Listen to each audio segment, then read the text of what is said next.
Hello guys, welcome to Eesha YouTube channel. మీకు ఈ video నచ్చితే కనుక ప్లీజ్ ఫ్రెండ్స్ లైక్ చేయండి, షేర్ చేయండి, సబ్స్క్రైబ్ చేయండి, కమెంట్ మాత్రం తప్పకుండా చేయండి. ముందు నేను చెప్పేది వినండి.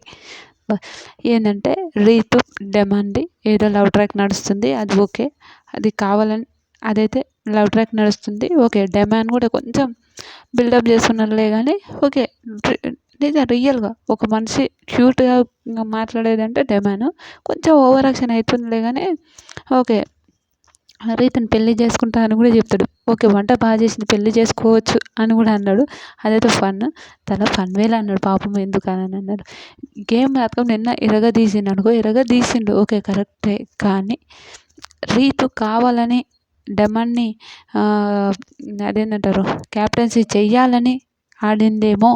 బిగ్ బాస్ కూడా నాకు తెలుసు బిగ్ బాస్ ఒట్టు ఉంటాడా? బిగ్ బాస్ కూడా సంచాలకుగా రీతుని పెట్టింది ఉట్టిగా పెడతాడా?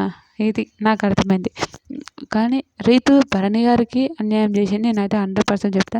రీతు తన ఫేవర్గా ఎవరు ఉంటే ఫేవర్గా నువ్వు సపోర్ట్ చెయ్యి, కాదని అన్నాను. కానీ ఓకే, నువ్వు ఇతనికే సపోర్ట్ చేస్తే అవతల చాలామంది ఇంకా ఈయన కన్నా ఇంకా మంచి గేమ్ ఆడేవాళ్ళు ఎవరు, శ్రీజ ఉంది, మంచి గేమ్ ఆడుతుంది.